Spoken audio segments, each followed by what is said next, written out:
কেন মানে হাসপাতালের মানে থেকে অ্যাম্বুলেন্স নিয়ে মানুষকে এসে হয়রানির শিকার হতে হবে?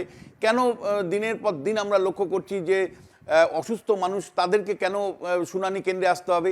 ফলে ইলেকশন কমিশনের উপযুক্ত পরিকাঠামোর অভাব, কর্মীর অভাব এবং পরিকল্পনার অভাব তো আছেই। কিন্তু মমতা বন্দ্যোপাধ্যায়ের যে পঞ্চম চিঠি, এটাকে একবারে 100% পলিটিক্যাল প্রজেক্ট।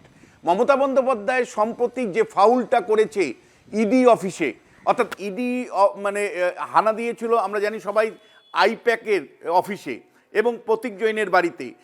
একজন চিফ মিনিস্টার, সংবিধানের শপথ নেওয়া চিফ মিনিস্টার, যেভাবে তিনি ইডির কাজে বাধা দিয়েছেন এবং ফাইল কার্যত স্ন্যাচ করে অর্থাৎ মানে মানে কেড়ে নিয়ে চলে এসছেন, এটা কিন্তু আমি বলছি বড় ইমপ্লিকেশন আছে। সারা ভারতবর্ষে মানে সবাই স্তম্ভিত হয়ে গেছে যে একটা মানি লন্ডারিংয়ের তদন্তে যেভাবে মমতা বন্দ্যোপাধ্যায় রুখে দাঁড়ালেন এবং কার্যত বলা যায় যে যাদের বিরুদ্ধে অভিযোগ তাদের হয়ে সওয়াল করলেন এবং তাদের অভিযোগপত্র মানে অভিযোগের ফাইলপত্র যেগুলো ইডি কাছে বলছে যে মমতা বন্দ্যোপাধ্যায় স্ন্যাচ করে নিয়ে চলে গেছেন, এবং পরে যেভাবে তিনি এই কোম্পানি একটা প্রাইভেট কোম্পানির জন্য মুখ্যমন্ত্রী দাঁড়িয়ে গেছেন, সারা পশ্চিমবাংলা তো বটেই, সারা ভারতবর্ষে কিন্তু মমতা বন্দ্যোপাধ্যায়ের বিরুদ্ধে একটা ক্ষোভ এবং মানে একটা অসন্তোষ তৈরি হয়েছে। এর আগে রাজীব কুমারের ক্ষেত্রে হয়েছিল, সন্দেশখালীর ক্ষেত্রেও আমরা দেখেছিলাম যে কিভাবে শেখ শাহজাহান এবং তার বাহিনী ইডির বিরুদ্ধে রুখে দাঁড়িয়েছিল এবং মারধর করেছিল।